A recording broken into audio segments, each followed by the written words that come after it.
Mtazamaji, ni tarehe 14 ya mwezi wa 4 mwaka 2025. Karibu sana katika Baragumu Live ya siku hii ya leo, ambako leo bwana, Dar es Salaam sehemu kubwa ya mji mvua inapiga kweli kweli, na mambo yanazidi kuendelea kututengenezea ile mentality ya kusema tuendelee kuchukua tahadhari kwa namna moja ama nyingine. Binafsi wakati nakuja nimekutana na baadhi ya ajali chache huko barabarani. Kwa hiyo kuna namna ambavyo kweli tunatakiwa tuendelee kuchukua tahadhari. Pale baadaye tutaungana na wenzetu kutokea kule Dodoma, watazungumza, watakuwa na mgeni ambaye watazungumza naye kwa siku hii ya leo. Tutakapopata nafasi ya kuwa wao wako tayari, basi tutaungana nao. Mimi naitwa Emily Lazarus, niko na Dorcas Ramos, na safari yetu sisi itakwenda mpaka pale saa 3 kama nilivyokuambia. Tutakuwa na wenzetu kutokea kule Dodoma ambao tutaungana nao muda sio mrefu sana kutokea sasa watakapokuwa tayari. Dorcas, habari ya asubuhi? Salama sana. Umeamkaje? Tupo vizuri. Mji leo umechafukwa, si umechafukwa, si umechafuka? Mambo ni mengi. Baadhi ya maeneo. Baadhi ya maeneo. Mvua zimekuwa zikiendelea, lakini tunajua tuko ndani ya msimu wa masika, kwa hiyo sio kitu cha kushangaza, ni kuendelea kuchukua tahadhari. Jana wakati ni kuna swali nilisema lazima nije nikuulize, kwa sababu kuna sehemu ilinikuta hii mvua kwenye mida ya saa 2 hivi usiku. Itapiga na kwa sababu inaitwa nini? Zinaitwa mvua za masika. Mvua za masika. Na Machi, ina maana na mwezi Mei na zenyewe zitapiga, au ikifika mwezi Mei pale zinakata? Kwa mujibu wa taarifa ya mamlaka hali ya hewa ni mvua za miezi mitatu. Masika ni miezi mitatu miaka yote. Kwamba zinaanza Machi, Aprili mpaka Mei. Kwa hiyo Mei inategemeana. Kuna maeneo inaweza yakaenda Mei nzima, kuna maeneo yanaweza yakaenda kwa kipindi fulani. Walitoa taarifa rasmi, na nafikiri ukiingia kwenye mtandao wao utaiona na namna ambavyo kila eneo kikanda inavyotarajiwa mvua hizo kuisha. Kuna nyingine zitaisha baada ya wiki moja ya mwezi huo, wengine baada ya wiki 2, nyingine zinaenda mpaka mwisho wa mwezi huo, lakini ni kipindi cha masika chote hicho. Sawa. Ndio, mtazamaji, ni kuendelea kuchukua tahadhari tu kama nilivyokueleza pale awali, lakini kama nilivyokuambia kwamba baadaye tutaungana na wenzetu ambao wako kule Dodoma. Moja kwa moja tunaanzia wapi kwa asubuhi leo? Tunaanzia huko Bunda, kama ulivyosikia namna ambavyo bado ajali zinaendelea kugharimu maisha ya watu. Na tulipata taarifa hiyo ya mkurugenzi mtendaji wa shirika la umeme Tanzania TANESCO. Lakini vile vile kufuatia taarifa hizo, Mheshimiwa Rais wa Jamhuri ya Muungano wa Tanzania Dr. Samia Suluhu Hassan alituma salamu za rambirambi kwa naibu waziri mkuu na waziri wa nishati Dr. Doto Biteko kufuatia kifo cha mkurugenzi huyo wa shirika la umeme Tanzania TANESCO, mhandisi Gasima Nyamo Hanga pamoja na dereva wake Muhajiri Mohamed Haule, waliofariki dunia usiku wa kuamkia jana katika ajali ya gari iliyotokea wilayani Bunda, mkoa wa Mara. Katika salamu zake, Mheshimiwa Rais amewapa pole Wizara ya Nishati, TANESCO, familia, ndugu, jamaa na marafiki wa marehemu Nyamo Hanga na pamoja na dereva wake huyo Haule. Kamanda wa polisi mkoa wa Mara Pius Lutumo amethibitisha kutokea kwa ajali hiyo katika eneo la Nyatwali, ambapo amesema ilitokea baada ya gari aliyokuwa akisafiria mkurugenzi huyo mkuu wa TANESCO kumkwepa mwendesha baiskeli kisha kupoteza mwelekeo na kusababisha kugongana uso kwa uso na lori. Kamanda huyo wa polisi mkoa wa Mara anasema baada ya kutokea ajali hiyo dereva wa lori alikimbilia kusikojulikana. Tusikilize taarifa hii.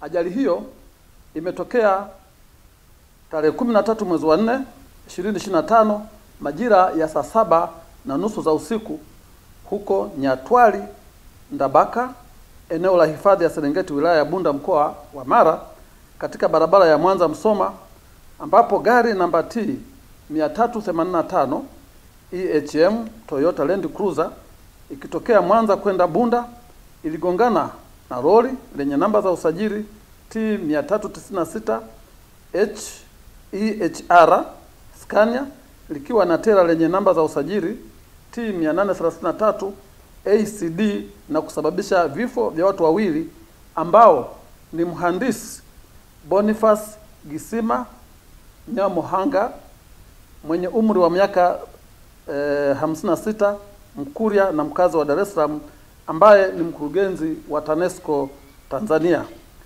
pamoja na dereva wake aitwaye Mhajiri Mohamed Haule mwenye umri wa miaka 61, Mngoni, mkazi wa jiji la Dar es Salaam, waliokuwa katika gari hilo dogo.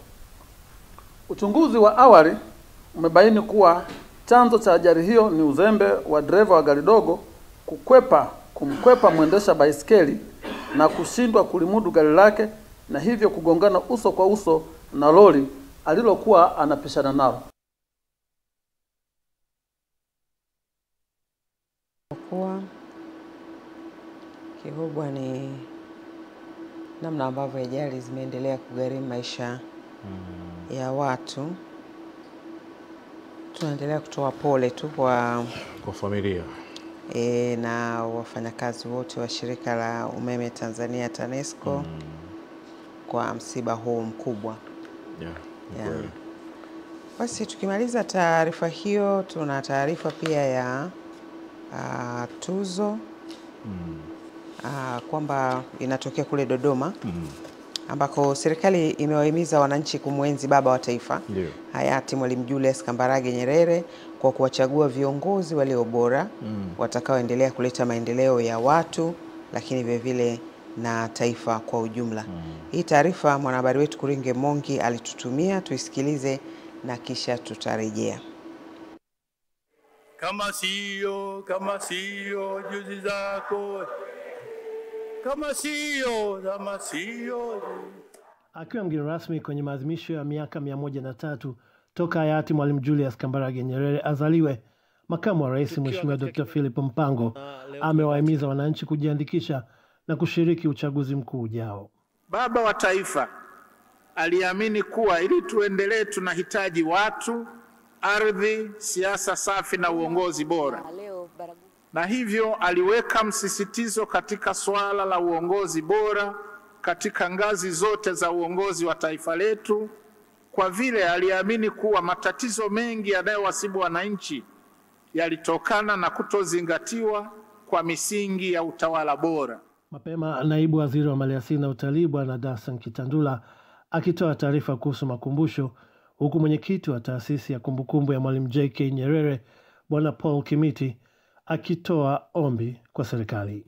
Naomba kutoa taarifa kuwa tayari Wizara ya Maliasili na Utalii imepata kiwanja katika eneo la Mtumba ndani ya jiji la Dodoma kwa ajili ya ujenzi wa makumbusho ya marais. Tusijenge jengo tu. Mheshimiwa Makamu, na kuomba hii tabia ya kujenga jengo tu watu wanakwenda kuangalia, pana. Wengine ambao tumezunguka katika dunia, makumbusho ya viongozi wao wanakuwa na mandhari yamezunguka mazuri sana.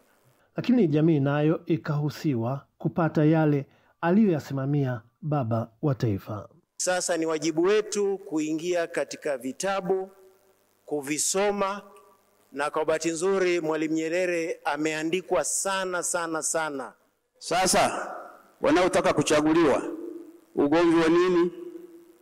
Mwalimu alisema hakuna haja ya kugombana kama mnataka kuchaguliwa. Maadhimisho haya ya kumbukizi ya miaka 103 ya kuzaliwa kwa baba wa taifa yamehitimishwa kwa wananchi kuhimizwa kwenda kujiandikisha na kushiriki kuchagua viongozi walio bora katika uchaguzi mkuu wa mwaka huu. Kutoka hapa Dodoma ni Kuringa Mongi.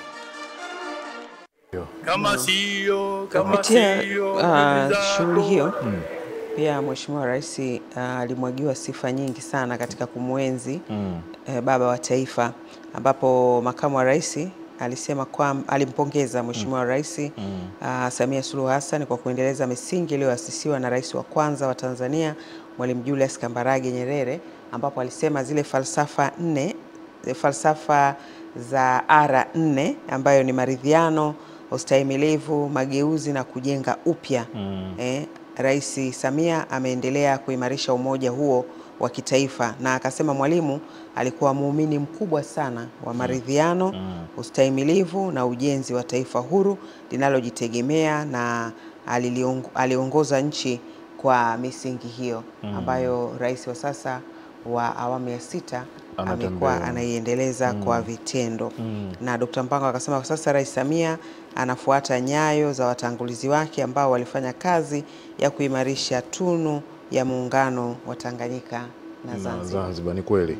Ukiacha mzee Paul Kimiti, katika wale ambao walizungumza hapo, kuna ule mtangulizi ambaye alitangulia alizungumza maneno fulani hivi yalishangiliwa na watu wengi.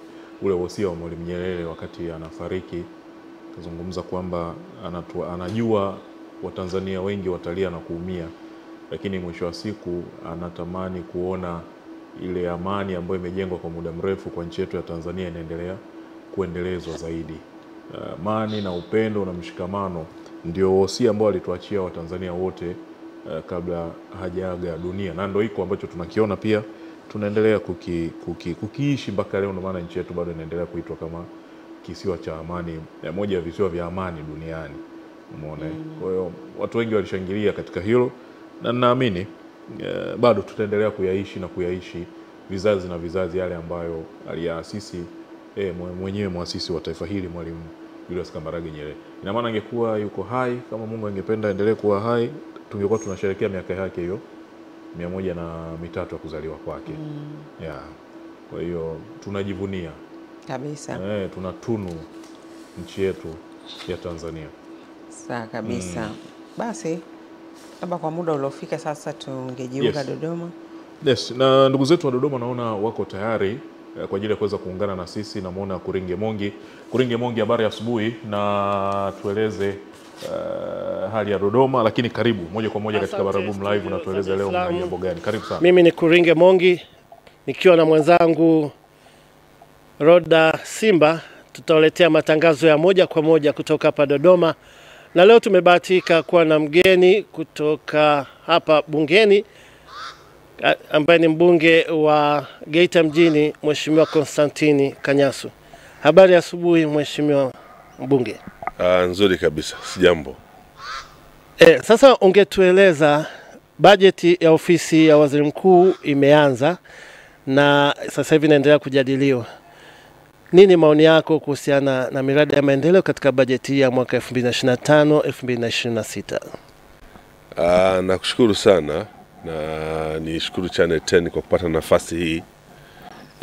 Ni kweli kwamba tumeanza kujadili bajeti kuu kwa maana ya bunge la bajeti la hii miezi miwili karibu mitatu, na huwa tunaanza na bajeti ya ofisi ya Waziri Mkuu. Ndani mwake kuna ofisi ya Waziri Mkuu inayoshughulika na kazi, lakini tuna ofisi ya ndani ya ofisi mkuu ambayo anasimamia Mheshimiwa Lukuvi,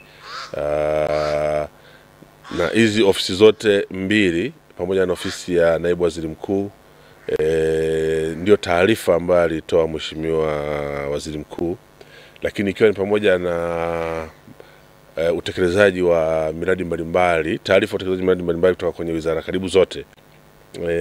Ukisoma vizuri ni kwamba imegusagusa karibu wizara zote za serikali, kwa maana miradi ambayo inaendelea kwenye maeneo ya kilimo, umeme, barabara, maeneo ya miundombinu mingine kama reli, labda uwekezaji na kadhalika. Kwa ujumla wake, taarifa hii ambayo imekomea Februari imeonyesha kwamba serikali imefanikiwa utekelezaji wake wa miradi mbalimbali kwa zaidi ya 80%, na maana yake ni kwamba budget imesimamiwa vizuri, imetekelezwa vizuri, na shughuli za serikali zimeendelea vizuri kwa sababu zinasimamiwa kutoka ofisi ya Waziri Mkuu. Mheshimiwa, hebu pengine utuambie kwenye bajeti hii ambayo imesomwa ya bilioni 595, unadhani inaakisi usimamizi wa sera mbalimbali? Yes, uzuri mmoja, tumekuwa ukisoma vizuri muundo wa ile budget, kila mwaka tumekuwa tukirejea na kuipitia, na tunairejea na kuipitia kutokana na taarifa ya utekelezaji ambayo inatolewa na ofisi ya Waziri Mkuu mwenyewe. Na kwa sababu kwa namna yote ile ofisi ya Waziri Mkuu usipoiwezesha, na yenyewe ndio inayosimamia wizara zote, Maanake ni kwamba utakuwa umeifunga miguu serikali isitembee kwa wananchi, isisimamie miradi yake ambayo imetoa fedha, na haiwezi kuwa na utendaji ambao uliotarajiwa. Kwa hiyo kwa mtazamo wangu mimi ni kwamba bajeti ya bilioni zaidi ya 500 ambayo imeombwa kutoka ofisi ya waziri mkuu, ikiwemo fedha za maendeleo kama bilioni 100 na kitu, 400 na kitu kwa ajili ya shughuli za uendeshaji wa wizara, inakizi kabisa mahitaji ya waziri. Na tukiangalia hata flow yake ya pesa kutoka hazina haijaonyesha kwamba imekuwa ikipata chini ya ambacho tumekuwa tukipitishia. Sawa, Mheshimiwa, hebu tuelezee nini kiboreshwe kwenye swala la uratibu wa maafa, maana tunafahamu kwamba ofisi ya waziri mkuu ndio inashughulikia masuala haya. Niseme tu kwamba kwanza ofisi ya waziri mkuu inasimamia maafa, na ukiteremka chini kwenda kwa mkuu wa mkoa na mkuu wa wilaya ndio wanaowajibika na maafa kwenye level ya chini, na maana yake ni kwamba ofisi ya waziri mkuu inafanya uratibu zaidi. Kinachotakiwa kuboreshwa kwenye eneo hili, kama umeangalia muundo wa budget, hauzungumzi moja kwa moja kwamba kutakuwa na labda kwenye level ya wilaya fulani kuna fungu fulani kama inatokea tatizo. Mfano tu matatizo makubwa yaliyotokea labda Hanang pale, level ya wilaya ile hawana uwezo wa kufanya chochote zaidi ya kuokoa watu ambao wamepata yale matatizo. Labda kwa mfano Dar es Salaam tumepata majanga ya kuangukiwa lile jengo, kwenye level ya wilaya hawana. Actually ni level ya kitaifa kwa maana ya response team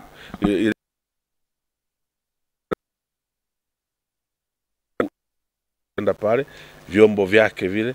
Kwa unachofikiri kinachotakiwa kuongezwa kwenye level kwa kujifunza kama tukiwa hapa katikati. Tulichokiona Manyara ni kwamba ilikuwa kama kolabo la vyombo vyote kwenda kusaidia kuokoa. Pengine ni kuwa na timu ambayo imeandaliwa, ina vifaa na inatengewa fedha za kutosha kwa kila mwaka kwa ajili ya kujiandaa kukabiliana na iwapo yatatokea majanga yako aina mbalimbali. Kwa mfano mimi natoka maeneo ya madini, tumeshuhudia madini ya miamba ikikatika na kuporomoka na kuanza kuziomba hizi kampuni mbalimbali zinazochimba kuokoa watu. Lakini kule ziwani pia tumeshuhudia wakati mwingine boti nazama, watu wanakaa siku 2 bado hawajulikani walipo, kwa sababu pengine vyombo vipo malini wapo, lakini hawako very active kwenda kuokoa. Kwa hiyo nadhani kwa sababu iko chini ya ofisi ya waziri mkuu, basi wataalamu waitengeneze iwe kwenye mfumo ambapo inaweza kurespond haraka kwenye maeneo mengine yote yale. Asante Mheshimiwa. Ofisi ya waziri mkuu pia ndio ambayo inagusa watu wenye ulemavu. Bajeti hii unadhani imewagusa vipi watu hawa? Ni kweli. Kwanza nikiri kwamba kwenye bunge na serikali kwa ujumla, walemavu wamekuwa wamepewa kipaumbele sana, na hasa miaka karibuni.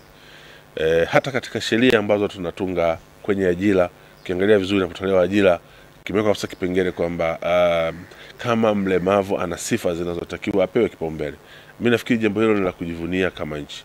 Lakini kwenye mikopo pia, halmashauri zote zimeelekezwa kutenga 2% kuwapa watu wenye ulemavu, na hawapo. Kwa mfano mimi ninatoka kwenye halmashauri yangu, tumekuwa tukitenga takriban bilioni 1 kila mwaka kwa ajili ya kukopesha, lakini moja ya fedha ambazo zimevuka miaka yote ni fedha za walemavu.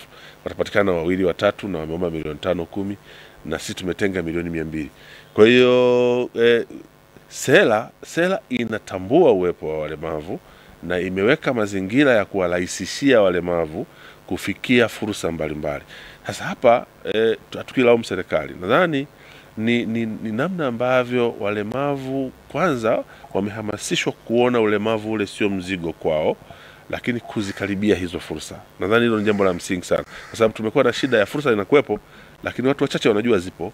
Kwa hiyo walemavu pia wajue zipo hizi fursa na wazitafute, wafike kwenye ofisi za wabunge, halmashauri, kwa mkuu wa wilaya, watakuta maelekezo ya namna ambavyo wanaweza kuzifikia.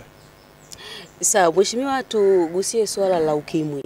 Kwenye bajeti hii imeonekana swala hili ukimwi bado ni tishio, na tunaelezwa kwamba kwa mwaka watu 60,000 wanapata maambukizi mapya, ambapo kati ya hao vijana ni 34%.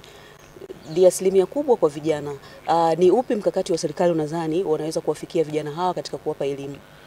Ni kweli kwamba kwa mujibu wa hotuba ya Mheshimiwa Waziri Mkuu, wa Tanzania 1,600,000 nadhani na 95 wanaishi na HIV, wako wameambukizwa ukimwi, na 1,500,000 na sehemu wanatumia dawa za kufubaza. Lakini takwimu zinaonyesha kweli kwamba tunao Watanzania 60,000 ambao wanapata ukimwi kila mwaka, na 34% ni vijana, na 34% ni on average ni kama watu 20,000 na 22 20 ngapi ambao wanapata ukimwi. Na tunapozungumzia vijana tunamaanisha kuanzia miaka 15. Zamani tulikuwa tunakomea 35, sasa tunakwenda mpaka 45. Kwanza takwimu hizi mimi bado naipongeza serikali. Kiangalia tulikotoka kule nyuma mpaka hapa, zinaonesha angalau kwamba kuna kundi ambalo hili kundi ambalo ningedhani vijana wangekuwa wengi kuliko wazee. Nadhani ni kundi ambalo kama kuanzia miaka 15 mpaka 45 ndio 20% ya wanaoambukizwa. Maana yake watu wenye umri mkubwa wanaambukizwa ukimwi zaidi, kama takwimu hizo ziko sahihi. Of course nafikiri Waziri Mkuu hawezi kuwa na takwimu ambazo zitakuwa ziko sahihi. Maana yake ni kwamba wanaambukizwa ukimwi ni watu wazima ni wengi zaidi kwa mwaka kuliko vijana. Lakini kwa sababu vijana wanategemea wataishi muda mrefu zaidi, kwa wataambukiza watu wengi zaidi, madhara yake ni makubwa zaidi. Nini kifanyike? Cha kwanza, nikitazama vizuri ni kama tumezoea kuishi na ugonjwa, tumeuzoea. Kwa hiyo sio tena kitu ambacho kinapewa msukumo mkubwa kwenye kupiga vita. Kumebaki tu matangazo ya kawaida na ya hiari. Juhudi kubwa ziendelee kusimamiwa kwenye eneo hili, hasa wizara inayoshughulika na vijana, kwenye mashule, makongamano mbalimbali, elimu mbalimbali, elimu iendelee kutolewa, kwa sababu jambo la msingi ni kwamba hata walioambukizwa bado wanayo fursa ya kuendelea kuishi, kufanya kazi na hata kutengeneza familia. Huko zamani ilikuwa ukiambukizwa unaenda kujinyonga. Siku hizi mtu akiambukizwa, ulikuwa ukiambukizwa na kujinyonga. Sasa hivi ukiambukizwa, ukijitambua, unaishi, unazaa, unaishi kama ambavyo wanaishi watu wengine. Kwa hiyo hoja hapa ni kuendelea kutoa elimu ya kutosha, na kutoa elimu ni kutenga budget na kuwawezesha maeneo mbalimbali ili waweze kuwafikia wananchi. Mheshimiwa, hebu tuambie, pengine kwenye bajeti hii unaona mgao unatosha kwa mikoa kushughulikia swala hili la maambukizi?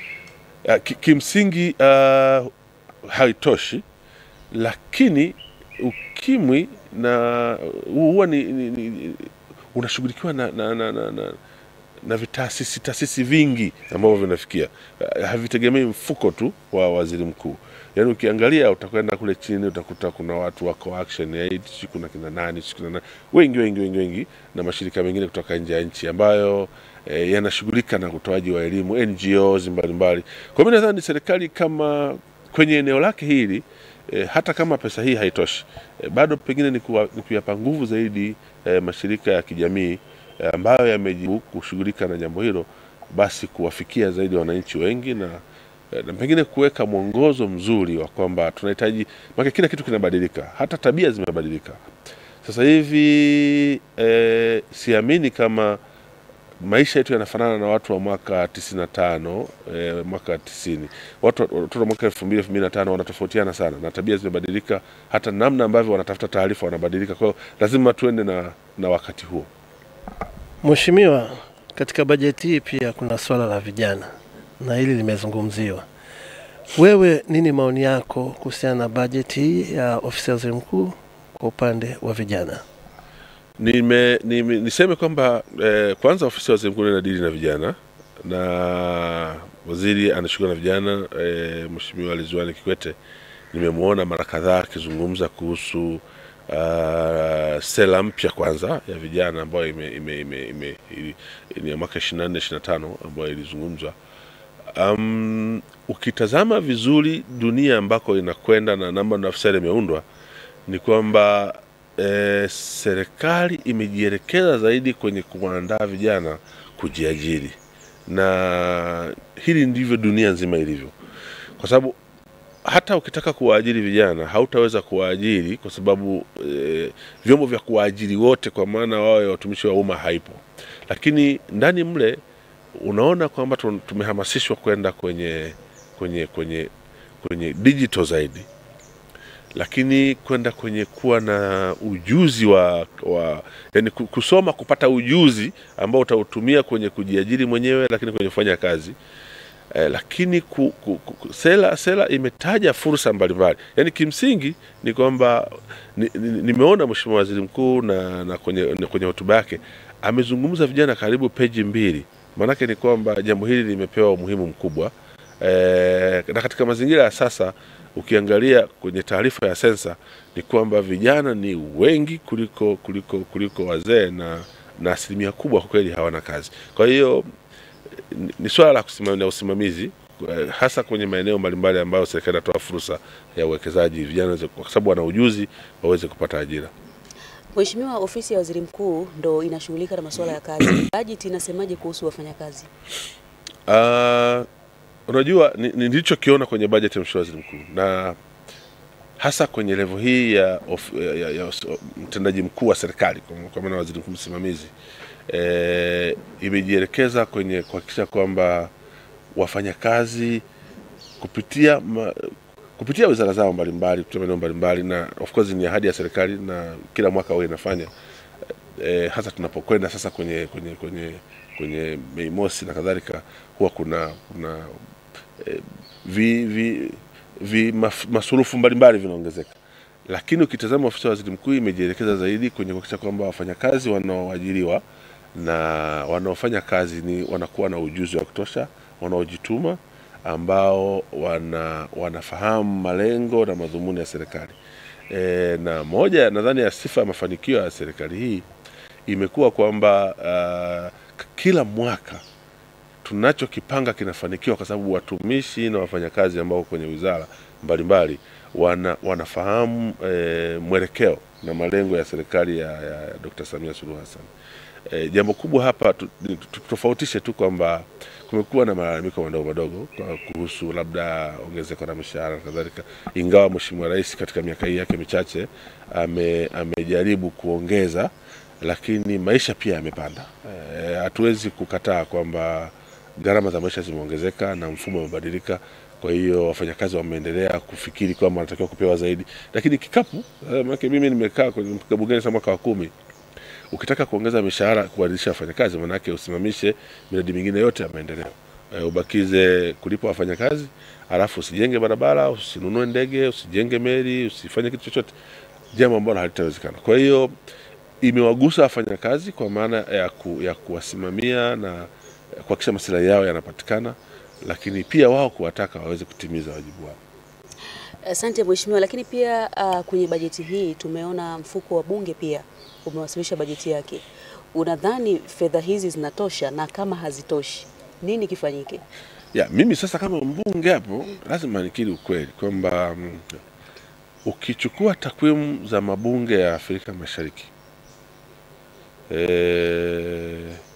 bunge wa Tanzania hawana hali mbaya sana, lakini nadhani sisi tuko wa 2 au wa 3 kutoka chini, kwa maana ya hata tunavyokwenda kushiriki kwenye maeneo mbalimbali. Fine, kwa uchumi ambao tunao, fedha ambayo imetengwa inatosha kuendesha shughuli za bunge. Lakini kwa maana ya kama huko mbeleni serikali inaweza ikawa na uwezo mkubwa zaidi, bunge linahitaji kutengewa fedha zaidi. Nataka nitoe mfano. Juzi tulipokea wabunge kutoka Zambia kwa 10 na kitu. Mabunge duniani, mbunge unapomaliza miaka 5 hujatoka nje ya nchi, huwezi kuishauri serikali vizuri, kwa sababu unavyoona miundombinu mipya Tanzania inajengwa, ni watu wanaenda nje, wanaona kuhusu barabara, wanaona kuhusu reli, wanaona kuhusu mashirika ya ndege, na wanaoenda kujifunza na kuja kushauri serikali mara nyingi huwa ni wabunge. Sasa tumekuwa na bunge mara nyingi sana ambalo pia na lenyewe linakumbana na mkono wa bajeti. Kwa hiyo nadhani kwa uendeshaji inatosha. Lakini mimi kwa sababu nimekuwa mbungeni na tumeona hata kwenye michezo ya Afrika Mashariki tunalazimika kupunguza idadi ya wabunge au wakati mwingine kupunguza idadi ya siku, jambo ambalo nadhani pengine afya za wabunge ni muhimu sana. Na tumeona Mheshimiwa Rais na Mheshimiwa Waziri Mkuu wakielekeza wabunge kufanya mazoezi kuliko kusubiri kutibiwa, kwa sababu kumtibu mbunge mmoja kama amepata matatizo ni gharama kubwa kwa serikali kuliko kumlipa akaenda kufanya michezo akarekebisha afya yake. Kwa hiyo tunaipongeza serikali kwa kuendelea kufanya tenga. Nimeona kuna fedha za maendeleo na kuna fedha zingine za uendeshaji, lakini kama future itaruhusu huko mbele ni vizuri kulifanya bunge likawa imara, kwa maana ya kuwa na fedha za kutosha ili liweze kujifunza mambo mengi zaidi huko duniani. Jambo la kawaida tu kwenye nchi zingine. Mheshimiwa, tunashukuru kwa maelezo hayo. Hebu tuelezee, umezungumzia kuhusiana na sera mpya za vijana. Nikurudishe nyuma kidogo. Unadhani sera hii ambayo imeundwa kwa vijana inaleta matumaini kwao? Ndio, niseme kwamba sera mpya ya vijana ambayo nimeizungumzia, na bahati nzuri nimesema katika maeneo mbalimbali ambayo nimezungumza. Nimezungumza kwamba ili uweze kukabiliana na kundi kubwa la vijana, lazima urekebishe mifumo yako ya elimu. Sera imezungumza kuhusu elimu. Lazima uhakikishe kwamba elimu unayoitoa inaendana na dunia ilivyo sasa, kwa maana iwe elimu ya ujuzi. Kwa sababu shida kubwa tuliyokuwa nayo zamani, mimi nitatoa mchango wangu leo bungeni na nitazungumza kidogo kuhusu tatizo la ajira. Ukichukua mwalimu anayefundishwa chuo cha Tumaini, chuo cha Sauti, chuo kikuu cha Dar es Salaam, SUA, hata na UDOM, hata na huku, utakuta sehemu kubwa kama wanatofautiana ni masomo mawili matatu. Labda ukienda Sauti utakuta kuna somo la ethics, sehemu zingine utakuta na lugha nyingine. Ukichukua yale masomo yanampa uelewa tu wa mambo mbalimbali duniani, lakini yalikuwa yanamnyima ujuzi ambao pengine akishindwa kuwa mwalimu anaweza kufanya kazi nyingine.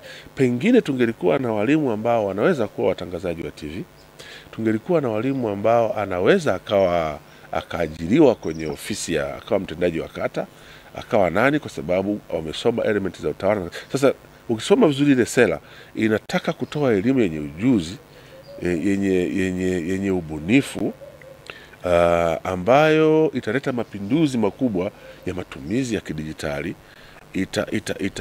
Itapunguza tatizo la utegemezi wa ajira kwenye vyombo vya umma na kadhalika. Tutengeneze mtu ambaye anaweza kuajiriwa popote. Mimi napenda mashirika yanayotoka nje ya makampuni ya madini na kadhalika, wakitangaza ajira wanamchukua mtu wanamweka internship.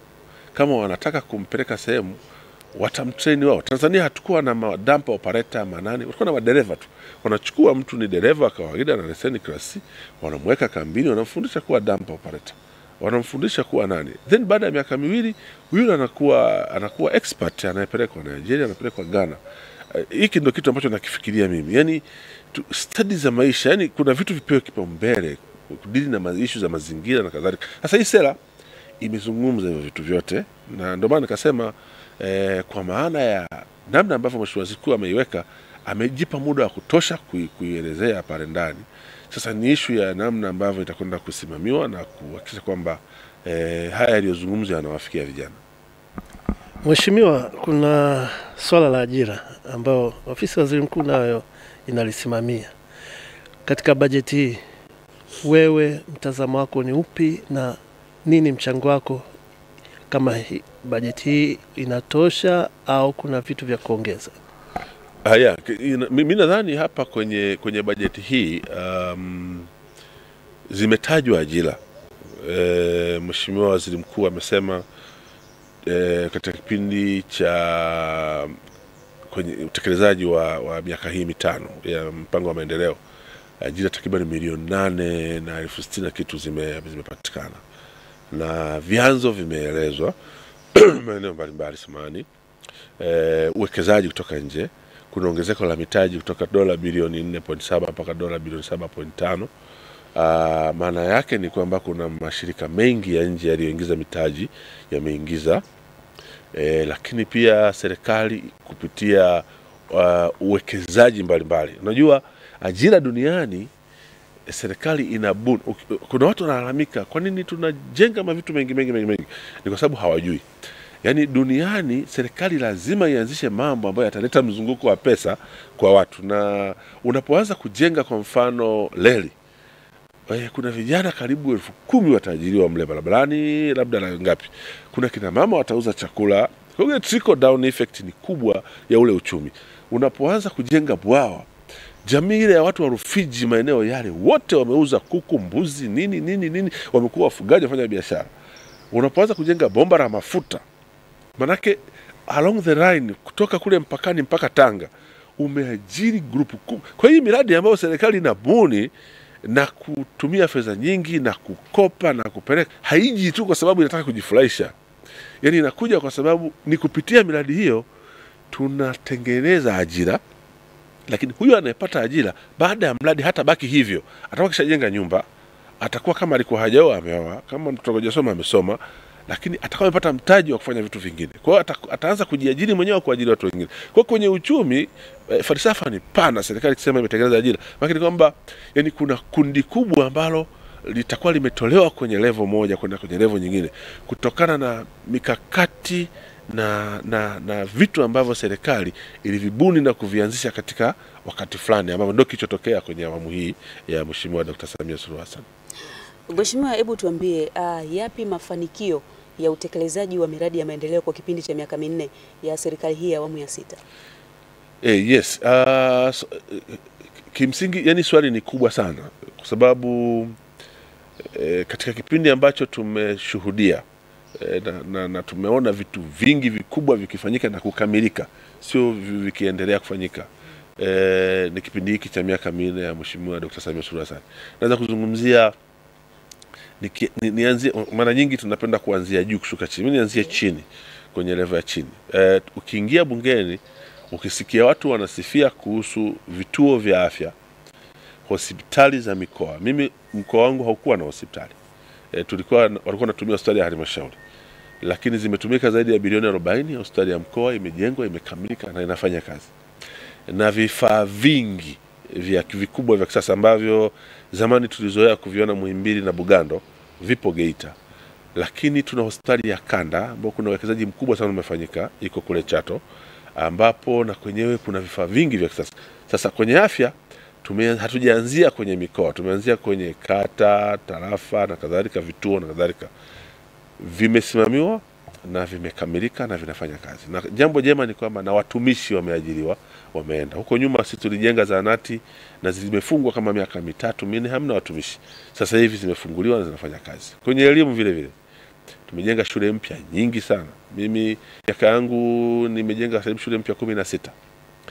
Yaani shule ambazo unaweza ukaletewa milioni 600 ukaijenga from zero to hilo.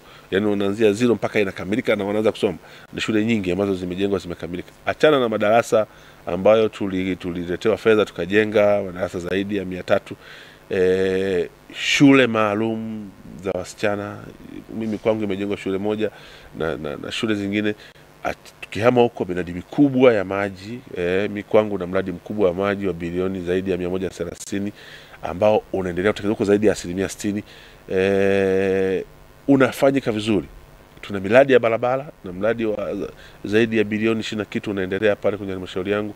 Sasa ukianzia chini kupanda juu ukaja kwenye miradi ya kitaifa, utakutana pia na mradi mkubwa wa reli ambao umeona tumeanza. Mheshimiwa alipokea nchi reli ikiwa haijaanza kufanya kazi, imesimamiwa, imekamilika, inafanya kazi. Mradi wa umeme mkubwa kabisa, tulikuwa na megawatt 1800 kama nchi installed capacity nchi nzima. Yaani ule infrastructure ilikuwa 1.8. Sasa hivi tuna almost 4000 na kitu ambayo ni installed capacity na tayari umeme uko kwenye grid. Yaani ni mahitaji yanayozidi matumizi yetu kwa zaidi ya 45. Tunahitaji megawatt 2000 na 2000 mpaka 2200 kwa siku. Tuna umeme wa megawatt 4000 na kitu. lakini miundo mbinu mbalimbali ya umeme, ujenzi wa substations, njia za umeme na kadhalika. Mimi naweza kusema hii ni habari ndefu sana nikitaka kuzungumza mafanikio ya miradi mbalimbali kwa sababu inaonekana kwa macho. Mimi nilipata bahati ya kwanza siasa nikiwa umoja wa vijana wa Chama cha Mapinduzi, na tulikuwa tunapelekwa sana kwenye madarasa wakati wa uchaguzi kufundishwa namna ya kujibu hoja hata kama ni ya uongo. Unaambiwa bana, sikiliza, wakisema hii majibu haya hapa, na mnaandikiwa kwenye karatasi, mnatengenezewa. Lakini sasa hivi hakuna hilo darasa la kwenda kufundishwa mtatetea hivi, kwa sababu huendi kufundishwa kutetea jambo ambalo linaonekana kwa macho. Hakuna Mtanzania asiyeona haya mafanikio, hata kama hasemi kwa sababu tu ya roho mbaya, lakini anaona kwa macho na vitu vyote vinaonekana. Kwa hiyo naweza kusema ni kwamba kuna kazi kubwa sana na nzuri imefanyika katika kipindi hiki cha miaka mitano. Mheshimiwa, tunaelekea uchaguzi mkuu na juzi kanuni za maadili ya uchaguzi zimesainiwa. Umejipangaje? Mimi kwa maana ndani ya chama niko naamini wananchi wanaona kazi niliyofanya, nitarudi. Lakini kwa maana ya nje ni jambo la msingi sana, na tulipitisha bungeni wenyewe. Nakumbuka kulikuwa mjadala mrefu sana. Tukasema nchi hii inaendelea kukua, na mkiwa na vyama vingi msiwe na mfumo wa kinizamu wa kuwafanya watu waendelee kuheshimu mila na desturi zetu, tunaweza tukapoteza hii nchi tunaiangalia. Kwa hiyo kwa kweli ni ushauri wangu mimi kama mwanademokrasia kuhakikisha kwamba vyama vyote ambavyo vinatamani kuingia kwenye ushindani kuheshimu sheria ambazo tunazitunga. Kwa sababu tukiendesha nchi bila sheria hatutaenda popote. Lakini tukiendesha chaguzi bila kanuni na tukafikiri kwamba tutakuwa salama, tutafika pahala hapo katikati nchi tutaikata vipande vipande. Na tumeona kwa wenzetu, unamuona mtu, mimi nataka nitumie tu mfano wa nchi jirani hapa karibuni. Unamuona mtu anatukana kiongozi wa nchi, anatukana kabisa na anashangiliwa. Ndio, inawezekana ikawa ni siasa kwa akili za kawaida, lakini hiyo damage haiondoki baada ya uchaguzi kuisha. Hutaweza kumsafisha tena. Kwa mimi nadhani kwamba mimi nimejiandaa kusaini. Kila mwaka huwa tunapewa fomu kule za kusaini kuhusu maadili, kuhusu nini tunasaini, lakini pia tuna declare kwenye taarifa zetu za kiuchaguzi. Mimi nifikiri tu kwamba vyama ambavyo vinakusudia kuingia kwenye uchaguzi vifahamu kwamba nchi haiwezi kuendeshwa bila taratibu, na mimi ukiniambia kama mwanademokrasia kupambana kuisha jambo, unatakiwa upambane ukiwa ndani. Yaani kufikiri unaweza kupambana ukiwa nje, ukapiga kelele ukiwa nje, alafu kelele zako za nje zikasaidia, ni kufikiri vibaya. Ni vizuri ukalalamika huko ndani. Ukalalamika huko ndani. Nitumie tu mfano mzuri kabisa. Yaani ni sasa na mke agundue kwamba labda sasa familia ina shida, akimbie kwake badala ya kushirikiana na mtu anayeishi naye kupambana na hizo shida akiwa ndani, kwa sababu maybe juhudi yako na huyu zinaweza kusaidia mafanikio. Kwa hiyo ni vizuri wakapambana wakiwa ndani. Kwa mfano, kama kuna mtu ana malalamiko, aingize wabunge 5 bungeni. Hao wabunge 5 bungeni wakapiga kelele dunia nzima isikie. Ni ushauri mzuri zaidi kuliko kukaa nje ya bunge na unajua sheria zinatungwa bungeni. Mimi nafikiri huo ndio ushauri wangu. Turudi kwenye bajeti hii ya ofisi ya waziri mkuu. Nini maoni yako kwa jumla? Unaionaje bajeti ya mwaka huu kilinganisha na bajeti hii ambayo tunamalizia? Niseme kwamba ni bajeti ambayo imeandaliwa. Kwanza najua kuna vitu kama 3 ambavyo Mheshimiwa Waziri Mkuu amevifikiria. Hii ni bajeti ambayo inamalizia miaka 5 ya Dr. Samia Suluhu Hassan. Kwa hiyo kama rais anatamani kuona miaka 5 iliyoelezwa kwenye mpango wa maendeleo ikikidhi na kufikia makusudio. La pili ni bajeti ambayo inatupeleka kwenye uchaguzi. Uchaguzi huu hausimamiwi na mtu mwingine zaidi ya serikali. Yaani mimi nawaza sana kwamba hivi tukiondoa serikali kusimamia uchaguzi tutapata chombo gani kingine? Labda tuunde umoja wa mapadri, labda umashehe manani, lakini na wenyewe lazima waapishwe na nani? Yaani mfumo ulivyo. Kwa hiyo ukitazama ni bajeti ambayo inatupeleka kwenye uchaguzi, ambao ofisi ya waziri mkuu na vyombo vyake vingine, kwa sababu ni lazima hata tume na vyombo vingine vyote hivi ni vyombo ambavyo vinategemea serikali. Kwa ukiangalia vizuri imeelekea kwenye kufanya vyombo kazi yake vizuri, viwe na uwezo wa kufikia. Moja ya marekebisho tuliyofanya kwenye sheria mwaka jana ni tume iajiri baadhi ya watu wake wa lazima, na sehemu nyingine tumie viongozi waandamizi. Hawa wanahitaji semina, wanahitaji kuapishwa, kunahitaji machapisho, wanahitaji nini, ni bajeti imezingatia. Lakini jambo jingine ni kwamba hii wizara kama nilivyosema imekusanya wizara mbili kubwa. Wizara ile ya Mheshimiwa Lukuvi na wizara ya Mheshimiwa Ridhiwani Kikwete. Mheshimiwa Lukuvi ni wizara ambayo kama unavyofahamu ndio wizara ambayo ina uratibu wa shughuli zingine za wizara zingine kwenye maeneo mengine. Kwa hiyo ni wizara muhimu, na wizara ya kazi ni wizara muhimu, jambo la ajira ni jambo muhimu. Kwa mimi kwa mtazamo wangu ni kwamba bajeti ya Mheshimiwa Waziri Mkuu imezingatia mambo hayo matatu ambayo kwa mtazamo wangu ni mambo makubwa na ni mtambuka kwa mustakabali wa maendeleo ya nchi yetu. Mheshimiwa, hebu tuelezee kwenye suala la bajeti ya uchaguzi, unadhani inatosha? Si, kwa sababu ninachoamini mimi ni kwamba serikali imetumia uzoefu wa mwaka 2020. Mwaka 2020 pesa ilitengwa na ilibaki. Kama mna kumbukumbu vizuri, ilitengwa na ikatumika na ikabaki. Hatukuwa na malalamiko ya kutokuwepo na vifaa, upungufu wote. Ukitazama kwa sababu hii iliyotengwa ofisi ya Waziri Mkuu haija lazima ujue kwamba inazungumzia uendeshaji na matumizi ya ofisi ya Waziri Mkuu. Lile fungu lenyewe la mabaloti na manini na makorokoro mengine halimo humu. Lakini uhakika nilionao mimi ni kwamba kupitia uzoefu waliopata huko nyuma, serikali itakuwa imeandaa fedha ambayo itakwenda kusimamia uchaguzi ambao hautakuwa na malalamiko.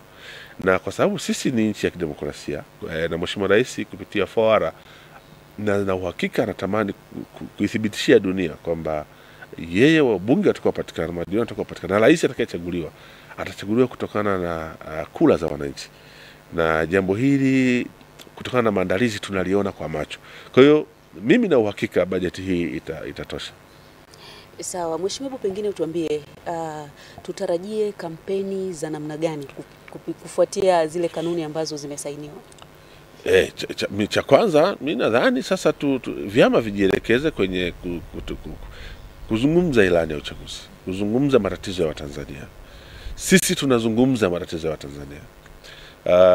Ukimsikiliza mbunge wa CCM kama anataka kuzungumza mipasho ni dakika moja, na ni mipasho ya kawaida, lakini atajielekeza kwenye namna bora ya kumaliza changamoto zinazowakabili wa Tanzania.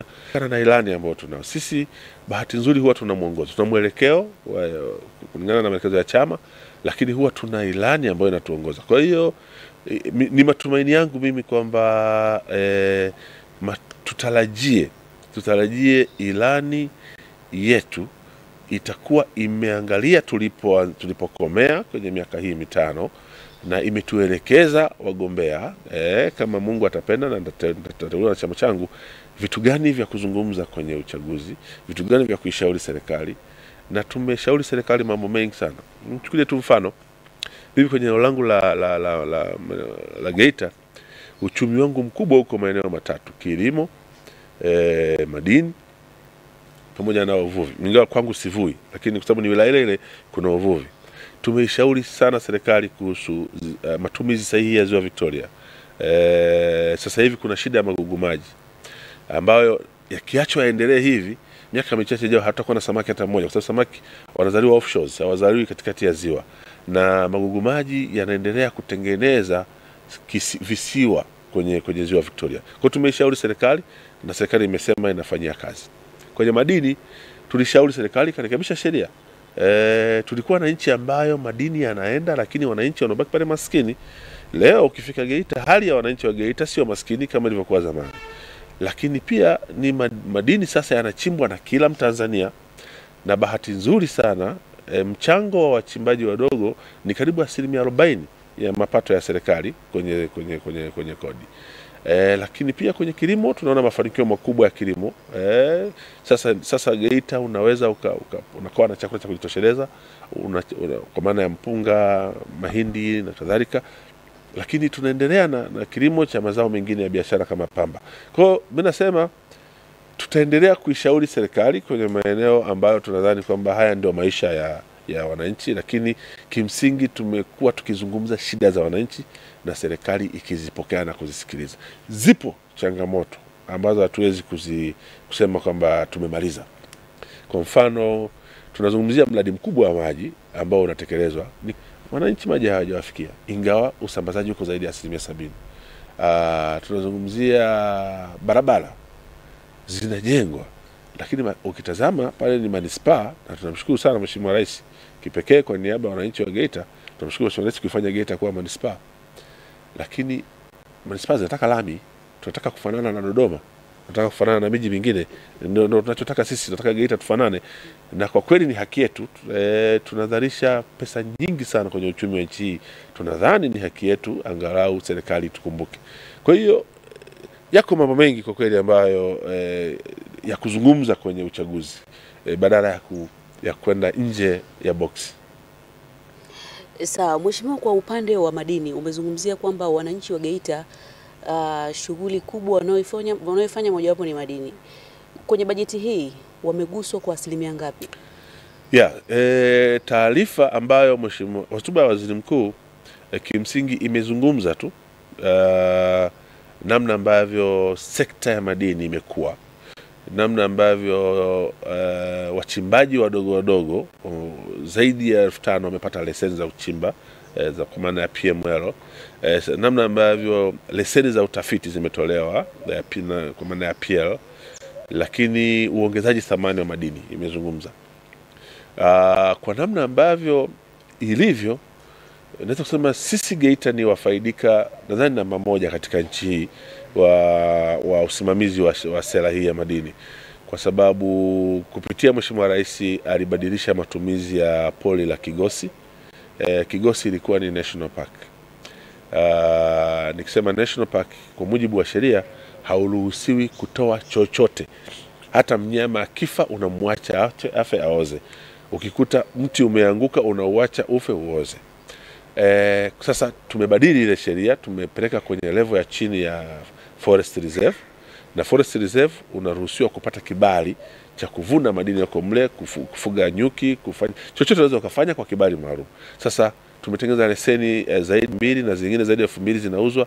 Maana ni kwamba very soon tutakuwa na wachimbaji wengi wadogo ambao wataletea mapato makubwa sana serikali. Kwa mimi niseme kwamba kuna jambo kubwa limefanyika na tuipongeze serikali kwenye eneo hili. Mheshimiwa, tukiwa tunaelekea kukamilisha mazungumzo haya, dakika moja, una kipi cha kuambia wananchi? Kwanza tunakwenda kwenye uchaguzi, tuwe na imani na serikali ambayo imeonesha ina dhamira ya kuwatumikia wananchi. Hilo jambo la msingi. Lakini la pili, mimi kama mbunge wa jimbo la Geita mjini wanipime kwa kazi nilizofanya na hadi nilizosema. Nashukuru sana. Asante sana. Mtazamaji, mpaka kufikia hapa sisi tunakuwa tuna la ziada, na leo tulikuwa na mbunge wa Geita mjini Constantine Kanyasu ambaye tumezungumzia mambo kadha wa kadha kuhusu bajeti ya ofisi ya Waziri Mkuu. Mpaka kufikia hapa sisi tunakuwa tuna la ziada. Mimi naitwa Roda Simba, nilikuwa na mwenzangu Kuringe Mongi. Tunarejesha matangazo haya hapo jijini Dar es Salaam kwako Emmanuel Mwakapotela. Asante. Haya mtazamaji, ni Roda Simba pamoja na Kuringe Mongi wakiwa wamezungumza na mbunge wa Geita mjini Mheshimiwa Constantine Kanyasu, mambo kadha wa kadha ambayo yamezungumzwa hapo. Hivi punde utatazama habari ya asubuhi njema. Endelea kuwa nasi, tutarejea tena baadaye mtazamaji kwa ajili ya kukutana na wahariri.